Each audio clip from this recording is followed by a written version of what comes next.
Halo, selamat siang anak-anak kami semuanya. Salam SFD. Hari ini bertemu lagi dengan Pak Jepta Bangun dalam mata pelajaran seni budaya bagi kalian yang duduk di kelas 10. Nah, anak-anak sekalian, hari ini kita masih membahas tentang musik. Kalau kemarin kita sudah membahas tentang bagaimana pengertian musik, pada hari ini kita masuk ke fungsinya. Nah, jadi pada hari ini kita akan membahas tentang fungsi-fungsi musik tradisional. Apa saja fungsi-fungsi musik tradisional? Kita akan membahasnya pada video materi kita. Mari kita simak.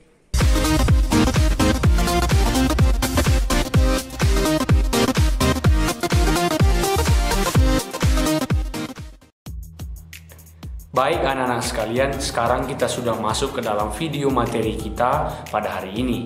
Jadi pada hari ini anak-anak sekalian, kita mau belajar tentang fungsi musik tradisional. Nah, jadi di sini ada beberapa fungsi dari musik tradisional. Kita akan membahasnya satu persatu. Namun di sini ada yang mau Bapak sampaikan. Dari sekian banyaknya fungsi musik tradisional, ada salah satu fungsi yang merupakan fungsi paling dasar, yakni sebagai sarana hiburan. Dari kalian ini pasti ada yang suka mendengarkan musik, mungkin dari YouTube ataupun pemutar musik lainnya. Pasti setelah mendengarkan musik tersebut, kalian merasa terhibur ataupun merasa tidak bosan lagi. Nah, itulah sebetulnya fungsi dasar dari musik itu sendiri, yaitu sebagai hiburan ataupun sebagai sarana untuk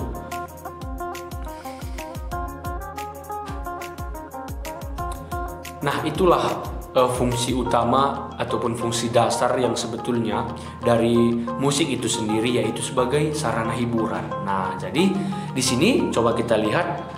Bapak buat di sini ada 5 fungsi dari musik tradisional. Yang pertama ada mengiringi tarian, sebagai hiburan, sebagai komunikasi, upacara budaya ataupun ritual, dan yang terakhir adalah sarana mengekspresikan diri.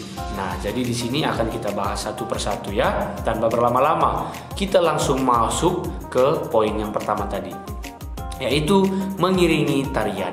Nah, jadi anak-anak sekalian, hampir setiap musik tradisional yang ada di suku masing-masing itu memiliki fungsi sebagai pengiring tarian.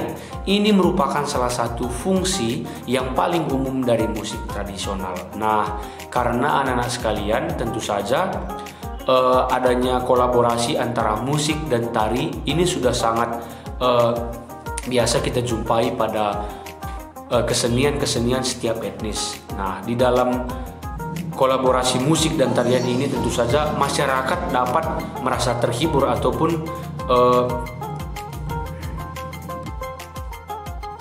adanya perkembangan kebudayaan tertentu. Nah, itu dia fungsi yang pertama, yaitu untuk mengiringi tarian. Itulah fungsi pertama dari musik tradisional. Kemudian kita masuk ke fungsi yang kedua. Ini merupakan fungsi sebagai hiburan.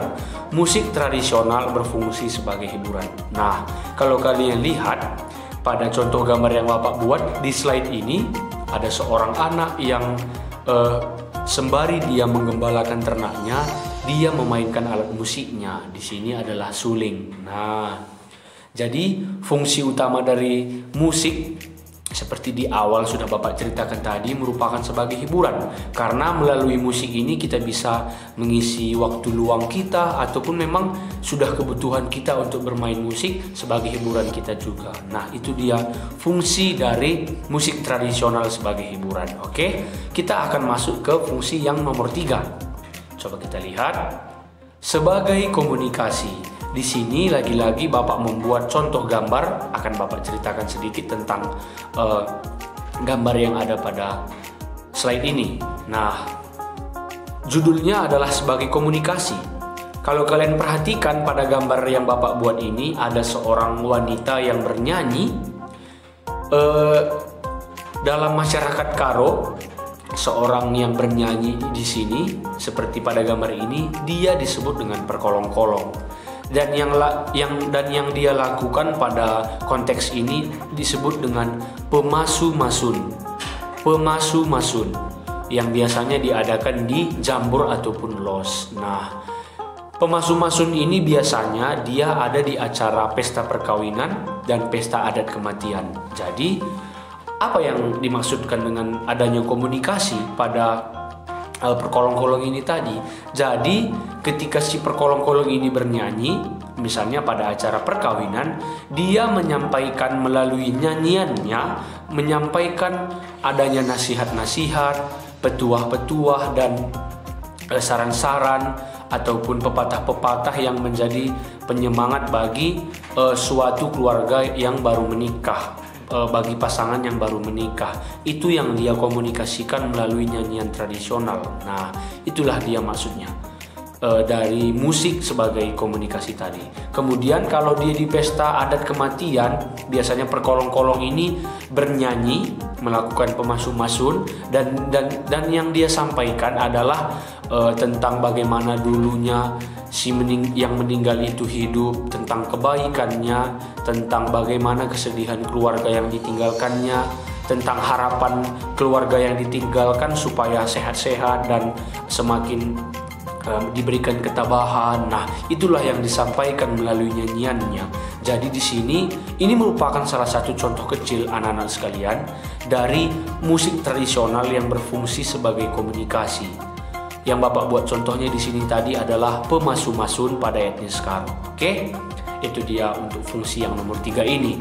Kemudian fungsi yang nomor 4, mari kita lanjutkan. Sebagai upacara budaya ataupun ritual. Kita kembali lagi pada etnis Karo. Baik dari pesta adat pernikahan ataupun kematian, itu tidak akan lepas dari adanya kontribusi atau peranan alat-alat musik tradisional di dalamnya. Mungkinkah itu untuk mengiringi acara itu, ataupun musiknya juga sebagai syarat. Itu sudah ada sejak dulu anak-anak sekalian. Seperti pada contoh gambar yang Bapak buat di sini pada slide ini merupakan acara pesta adat kematian, di mana di sini musik pengiring acara tersebut masih menggunakan alat-alat musik Karo, alat-alat musik tradisional. Nah, jadi bisa kalian lihat bagaimana musik itu tidak pernah lepas dari setiap kegiatan yang ada pada suatu suku ataupun etnis. Dimanapun pasti peranan musik itu akan selalu ada. Peranan musik tradisional itu akan selalu ada.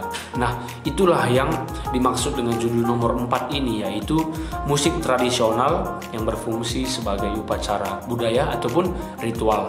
Kita akan masuk ke fungsi yang terakhir, yaitu sarana mengekspresikan diri. Nah, di sini Bapak buat contoh gambarnya adalah Bapak sendiri, oke? Nah, jadi di sini maksudnya mengekspresikan diri. Jadi ketika ada seseorang yang memainkan alat musik ataupun bernyanyi, bisa juga bernyanyi ataupun memainkan alat musik, dia mengekspresikan dirinya melalui suara yang dia hasilkan dari alat musiknya itu sendiri. Misalnya kalau di sini Pak JB memainkan alat musik surdam, di sini akan Bapak ekspresikan bagaimana perasaan mungkin ataupun emosi Bapak mungkin melalui nada-nada yang Bapak mainkan melalui surdam. Akan Bapak contohkan. Baik, mengekspresikan diri. Misalnya kalau perasaan Bapak ingin menggambarkan tentang kesedihan, mungkin permainan musik Bapak akan seperti ini.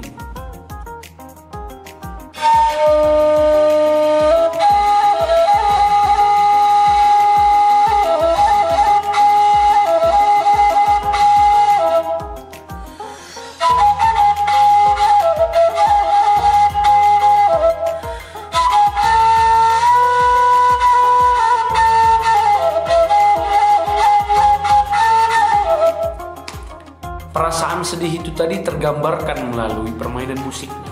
Sekarang bagaimana kalau misalnya Bapak mau menggambarkan tentang senang melalui alat musik surdam? Contohnya seperti ini.